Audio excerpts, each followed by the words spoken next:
Olu lusasazo ngqo lweendaba lusiza kwikomkhulu le-SABC eStudio 9 e-Auckland Park eRhawutini nazi eziphambili. This is the CFO of Tshwane municipality. What great things would it do for you? Bring happiness. Ikomishoni kaMadlanga namhlanje igxile ekubeni kwaphekwa inkqubo yethenda kumasipala waseTshwane EFF i-Action SA nentloko yezimali yalo masipala uGareth Mnisi kobu buqhetseba. Apartheid prosecutor has a bad connotation. Owayesakuba intloko yecandelo lezimangalo kwi-NPA uadvocate Anton Ackerman uthi waxelelwa ngowayesakuba intloko ye-NPA uadvocate Vusi Pikoli ukuba akafunwa kwarhulumente kuba iinkokheli zikarhulumente zazikholelwa ukuba unenjongo zokutshutshisa owayesakuba ngumongameli umnumzana Thabo Mbeki nezinye iinkokheli eziphambili ze-ANC.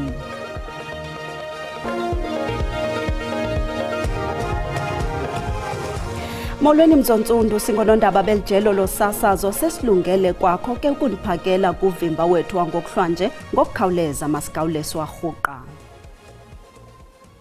Ikomishoni kaMadlanga namhlanje ibigxile kwizityholo zokuba kwabakho unyawo lwemfene kwinkqubo yokunikezelwa kwethenda kumasipala waseTshwane nebandakanya i-Action SA, EFF kunye negosa eliyintloko lezimali kumasipala ombaxa waseTshwane umnumzana Gareth Mnisi. Oku kuza nanjengoko unxibelelwano leWhatsApp olufunyenwe kwifowuni kaNkosi ludize indima wayidlalayo esisiquququ phakathi kukaMnisi kunye noNjengele Dlamini ongusekela mkomishinala amapolisa esixeko saseTshwane nakwifuthe lokuba ifunyanwe ngubani ithenda.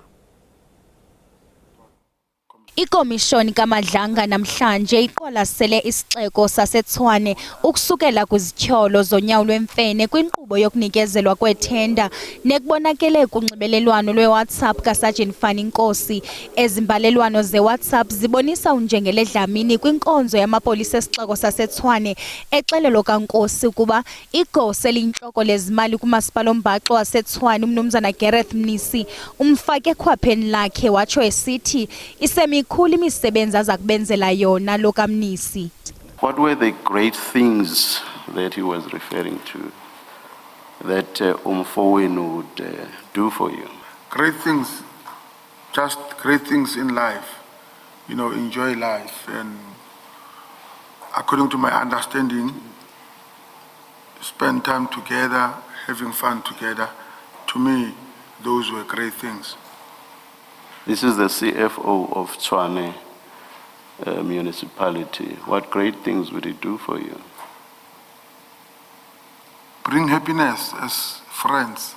Ezimbalelwano zibonise mhlophe ukuba uSergeant Nkosi ebelikhonkco phakathi komnumzana Mnisi kunye noNjengele Dlamini nanjengoko uSergeant Nkosi ebenxibelelana kakhulu nomnumzana Mnisi ngaxeshanye lo kaNkosi ebethe gqolo enxibelelana noNjengele Dlamini. Ukanti ezizityholo zonyawo lwemfene kwinkqubo yokunikezelwa kwethenda zibandakanye neqela le-Action SA nele-EFF kwesi sixeko. What legitimate reason could there be for the CFO to need to know whether this list of companies came from Juju? Isizathu ngaleso sikhathi kwakuwukuthi ke ubaba Dlamini ngokuya kwakhe ukuthi labantu abakade bafike kuye bamtshela ukuthi le inkampani ezika CIC Juju maye ngokugwema or noma ukufuna ukuqinisekisa ngoba avoid indaba ukuthi abantu balahlela amagama abantu esidlangalaleni wa confirma nobaba uMnisi. Le komishoni kaMadlanga isaqhuba.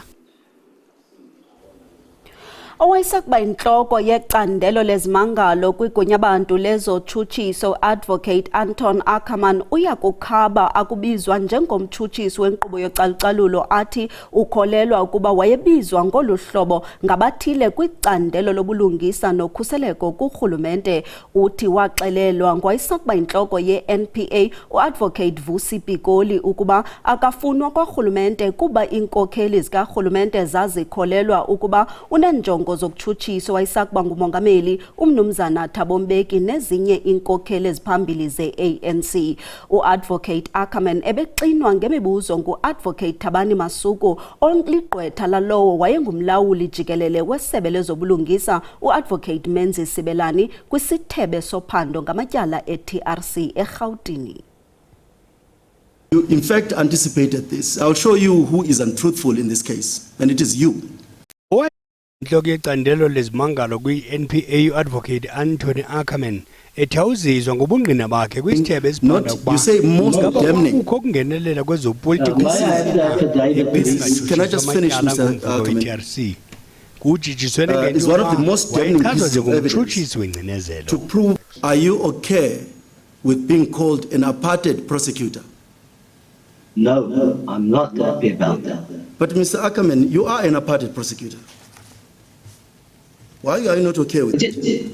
Well, apartheid prosecutor has a bad connotation. Ackerman ubambelele kubungqina bakhe bokuba uAdvocate Simelane ngumntu ongenyansekanga. There's a common purpose amongst Mr. Salebi, Mr. Simelane, the minister, the cluster ministers, to get rid of me. Siza kuqhuba nangomse sesithebe sokuva ukuba kwakukho ibatha lezopolitiko kusini na ekubeni angatshutshiswa amatyala ngomvuka we-TRC. Isebe lezemfundo KwaZulu-Natal lithi kuza kuxhaphaka ukubanjwa kwabophuli-mthetho emva kwesiganeko sokuphangwa kwesikolo samabanga aphantsi iZamokuhle KwaMashu eThekwini. Ngokwengxelo, iqela labahlaseli abaxhobileyo liphange isikolo Londa Nkonogada ze lakhomba nabafundisi-ntsapho ngemipu. Abafundisi-ntsapho besisikolo abaphangwanga izinto zabo nje koko baye banyanzeliswa ukuba bakhuphe imali ezikwi-akhawunti zeebhanki zabo. Kambe ke abasemagunyeni bathi baphantsi phezulu nokulandelelela lo mba ngentsebenziswano nabahlali. Kananjalo isebe lezemfundo lona lithi lixhalabile ukuba izigilamkhuba nonqevu bethande ukuqatsela ekujoliseni kumaziko ezemfundo. Lo gama kwehle esisehlo kwisikolo samabanga phantsi iZamokuhle KwaMashu kumantla aseThekwini. Iziganeko ezimbini kunyaka ophelileyo utishala uye wadutyulwa kwehlukana inyama nomphefumlo phambi kwabafundi eNtuzuma ngexa abanye otishala baye baphangwa. Kungoko ke isebe lezemfundo ligxininise ngokuba liza kuqinisekisa imigqaliselo yokhuseleko kwizikolo zikarhulumente. A lot of information is coming through the law enforcement agencies as to the identification of the perpetrators. Very soon, apprehension is going to happen. Kodwa sibonge kumphakathi okaMashu ukuthi njengamanje umkhondo ukhona uyatholakala amaphoyisa aseyinyaweni zalaba abenze lento maduzane kukhona abantu abazoboshwa ngoba into ye-security ne-safety ey'kolweni asikwazi ukuthi silwe sisodwa siyinqobe siwumnyango kodwa siwe sidipende emphakathini iy'kolo ezakhelwe kuyona.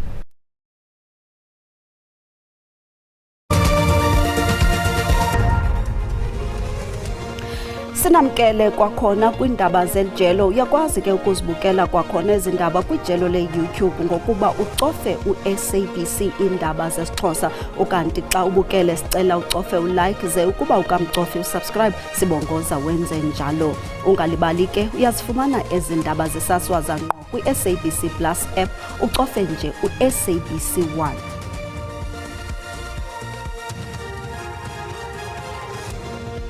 Xa sihlabela mgama kwinqaku lethu lokuqala sithe Ikomishoni kaMadlanga namhlanje ibigxile kwizityholo zokuba kwabakho unyawo lwemfene kwinkqubo yokunikezelwa kwethenda kumasipala waseTshwane nebandakanya i-Action SA, EFF kunye negosa eliyintloko lezezimali kumasipala ombaxa waseTshwane, uMnumzana Gareth Mnisi. Oku kuza nanjengoko unxibelelwano lwe-WhatsApp olufunyenwe kwifowuni kaNkosi ludize indima awayidlalayo esisiquququ phakathi kukaMnisi kunye noNjengele Dlamini ongusekela mkomishinala wamapolisa esixeko saseTshwane nakwifuthe lokuba ifunyanwe ngubani ithenda. Namhlanje usekela mongameli uPaul Mashatile uphinde waqwalasela isicwangciso sikarhulumente sokuqinisa ulawulo lomasipala. uMashatile ngelixa ebephendula imibuzo kwindlu yowiso-mthetho uthe bangaphezulu kwekhulu oomasipala abakuluhlu lukarhulumente kazwelonke. uMashatile uthe uqwalasela nangakumbi imali echithwa ngomasipala ukuba ichithwa njani. Njengoko unyaka 2026 ngunyaka wonyulo lorhulumente basekhaya, kugxiniswa nangakumbi kwimimba yohanjiswa kwenkonzo. Usekela mongameli uPaul Mashatile uthi bangaphezu kwekhulu oomasipala abanikwa ingqwalasela nangakumbi. We've realized that there are a lot of challenges in municipalities.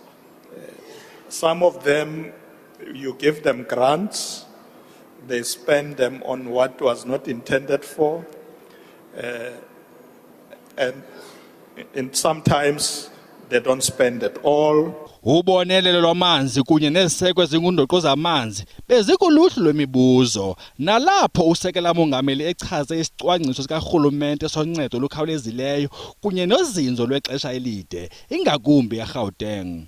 In Johannesburg, when I was at Carlsworth, they are already building a 20 million or mega million water reservoir. Inkxalabo malunga nolawulo lwemida kunye nemida evulekileyo nenefuthe kwinkqubo yobulungisa lolwaphulo-mthetho nazo ziphakanyisiwe. uMashatile uthi umsebenzi uyenziwa malunga noku. We must be intelligence driven. You would know that, for instance, we are strengthening our work in home affairs on how we deal with issues of documentation and so on. Buzwa ngongquzulwano eSouth Sudan kunye nendima yakhe njengommeli okhethekileyo woMzantsi Afrika eSouth Sudan, uMashatile uthe uqinisekile ukuba inkqubela phambili yenziwa. Uthe unyulo luza kubanjwa eSouth Sudan ekupheleni kwalonyaka. Waqwela ngelithi umemelela uxolo kunye nozinzo kwelaluzwekazi. Thank you so much. Abahlali kuquka abafundi kwilali yasemachibini eXese eMpuma Koloni bamemelela ungenelelo lukarhulumente kwinto abayibiza ngokuba yibhombu engaqhushumba nanini na, nanjengoko abafundi kunyanzeleka bawele umlambo bechankcatha ngemithi okanye amatye ukuya nokubuya esikolweni. Abahlali bathi iminyaka bengenazo iibhlorho ezisemgangathweni kwaye kunzima ukufikelela kwinkonzo ezifana nezikolo, iikliniki nezithuthi nezinye. Iqela labafundi lenza inzame zokuwela zelifike esikolweni. Kutyholwa ngelithi kwiminyaka engaphambili kubhubhe abantu kulomlambo ngenxa yoko abazali nabantwana baxhalabile ngobomi babafundi. Ingxaki yokungabikho kwebhlorho kule lali ngumngeno neminyaka kwaye kutyholwa ngelithi abasemagunyeni kumasipala beza nezithembiso ezingaphumeleliswayo. Abazali kwakunye nabafundi banenkxalabo yimeko yale ndawo eyambethe ukufa. Yes, affecta because xa sifuneke size esikolweni asikwazi iwestagnethayo and naxa sibuya like normal kakunjeni sikhula ihlangu siwela apha emlanjeni and kukho abantwana abancinci. Abantwana funeke sibancedisile xa befuneke bewelile apha abakwazi uwela.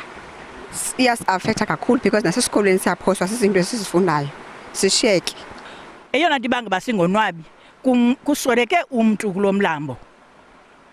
Ngoku ke sicinga abantwana bethu xa bezamka namanzi bekhwele emithini belayishe obhaka abasindayo asonwabi. Ukungafikeleli kwinkonzo ezingundoqo sekwaba sisiqhelo kubahlali basemachibini. Ayonto yangoku lento yalendlela yalamlambo into endala kangakuba mina yaniphazamisa ngenxa yogcwala kwamanzi. Kwaba nzima uba mandiwele andabhala kuloo nyaka, ndabhala kwinyaka ozayo imatriki yam ukuze ndiyipase. Abanye abantu baye basweleke kwakulaa milambo. Njengoba ubona kule lali yasemachibini ilapha njena, ayikho indlela eyapha ngaphesheya ekliniki, ayikho indlela eyapha ngaphesheya esikolweni. Kwenzakala umuntu apha ebusuku kufuneka into yoba imoto ijikele ngaphaya uzawufika ekliniki, kanti nxa ujongile ekliniki ukufitshane. Umasipala amahlathi awufumanekanga ze uphendule ngale meko. Ndingusidima Mveku kwindaba ze-SABC ndiseXesi. Ikomishoni yamalungelo oluntu yeli iphakamise inkxalabo ngemeko emaxongo yelindle kwilizwe. Le komishoni ithi emva kweminyaka engapha kwama-30 kwinkululeko, ezinye iingingqi zisasebenzisa inkqubo yangasese yamabhakethi, nto leyo engavumelekanga kwaye echaphazela isidima soluntu. Ivumba elinuka ngokunganyamezelekiyo liphephezela kwingingqi yaseSoul City eKimberley. Kaloku ilindle lihamba kwizitalato ukusingisela kwiiyadi zabahlali. Udimakatso Bukhosi ngomnye wabahlali abakule meko imaxongo, kambe ke unembali yokungenelwa lilindle endlini lamosha impahla zefurniture de kwachaphazeleka neempilo zamalungu osapho lwakhe. In this house, we are all sick. My child was pregnant and gave birth struggling. Our 1-month-old baby was in hospital and she was struggling to breathe when she was in hospital last month. We just have to stay indoors. Kananjalo enye yengingqi ezijijisana nelindle yiDiamond Park. Omnye wabahlali wale ndawo uthi sele kuqenqeleka iminyaka emibini ephila phakathi kwempuphuma zelindle kwiyadi yakhe. The municipality never came to open those systems. This sewage is now causing conflict in my street as everyone feels like it's my fault and I'm not doing anything. Lo gama umasipala iSoul Plaatje eKimberley uthi selebeke imali engapha kwe-14 million rand ukuqubisana nemingeni yelindle kwingingqi ezintathu ezijijisana nalo. Lo masipala ukwathe umaxhaphethu nokulungisa iziseko zophuhliso eziqhoqekileyo. We are here to make sure that our people are not staying with the sewer spillage anymore and that our people really, when this project are done, that they will be happy. We are extremely concerned about the state of service delivery in South Africa. Ukanti ke ikomishoni yamalungelo oluntu ibethelele ukuthatyathelwa ingqalelo kwesidima soluntu ngomasipala ngokuba kusonjululwe imeko emaxongo yezindlu zangasese kwingingqi. Usodolophu waseTshwane uGqirha Nasiphi Moya uthi akukho mntu uza kutatanyiswa xa echaphazeleka kwizenzo zorhwaphilizo okanye akhuselwe. uGqirha Moya ubeke ekhefini ugxa wakhe kwi-Action SA nokwalilungu lekomiti kasodolophu Kholofelo Morodi ukuqala namhlanje. Oku kulandela ubungqina obuvele kwikomishoni kaMadlanga bumbonisa esabelana ngamaxwebhu kamasipala nosajini uFani Nkosi. Ukanti iDA ephikisayo ithi ubugwenxa buninzi eTshwane kwaye baninzi amabagxothwe. Kulandela ukungqina obuvele kwikomishoni kaMadlanga bokuba abanye osopolitiki namagosa karhulumente isenokuba bayabandakanyeka kurhwaphilizo. Sodolophu waseTshwane kaphosanga maseko wanqumamisa ilungu lekomiti yakhe uKholofelo Morodi diaqosheliswe uphando kwizityholo ngakuye ezivele kwikomishoni. It's concerning when you get a headline like that, you get concerned, but to respond now without knowing what were the actual facts, it's not going to do justice to the residents whom I'm supposed to account to respond, with half-baked information. But I can assure you, if there are any members of council or the coalition or the administration that has been found wanting, we will go to an extent of writing to Madlanga now to just to Judge Madlanga, just to make sure that we get the information and ask how do we deal with it. olunqumamiso lulandela imiyalezo kaWhatsApp efundwe kwikomishoni njengobungqina malunga nethenda zezokhuseleko ezirhintyela iAction SA osopolitiki be-EFF neTshwane igosa eliphezulu lezimali uGareth Mnisi iqela eliphikisayo eTshwane iDA likwamkele kunyanyiswa kaMorodi. We welcome the suspension of Kolofelo Morudi, Action SA MMC implicated at the Madlanga Commission. But the question now is, what happens to Eugene Modise, the ANC Deputy Mayor and MMC for Finance, who has been implicated in at least 2 instances of doing business with Tshwane? Okay, Hamoyo uqinisekise ukuba ilungu lekomiti kasodolophu Anis Kutsiye naye we-Action SA uzakuxhuzula imikhala kuMorodi logama uphando lusakhuba. Okanti ke mawethu ziphelile ebesinilungiselele zona ngeli xesha zizawubuya ngomso ezinye ngolwimi lesiZulu kamnandi.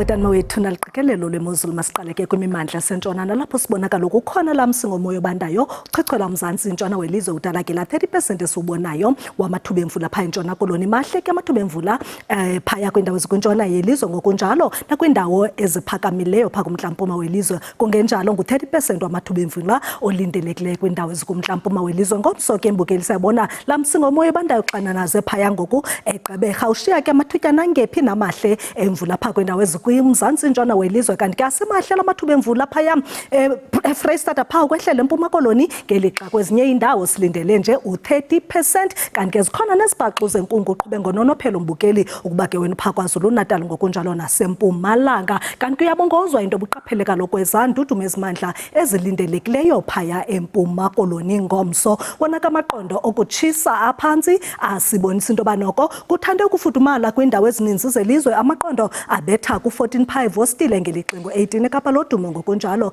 naseFredendal ukuba ke wena uphaya Appington lindela u-19 degrees kuloo 19 ke mbukeli napha eGqeberha ngelixa eKomani silindele u-12 degrees ngamashumi 20 Richards Bay kanti ke pha koPitoli ngu-19 degrees Celsius olindelekileyo ngomso ke mbukeli sabona kwimimandla esentshona into bakuthande ukuphola kakuhle amaqondo abetha phaya ko-23 ukuba ke wena usekhaya elitsha ko-Bellville phaya eKapa zeibe ngu-24 upholileyo evostile kanti ke naphaya ko-Calvinia kupholile ngo-23 degrees kodwa kaphinda athathisa amaqondo ngo-29 phaya e-Appington eVryburg ngu-31 ngokunjalo naseKimberley kanti ke Bloemfontein koBlumanda phaya ngamashumi 30 eGauteng koSoweto nakoSprings phaya silindele u-27 ngelixa lilihle izulu lifudumele ngo-29 degrees Celsius phaya eliphalale maniphele emehlweni nisale entliziyweni kamnandi mawethu.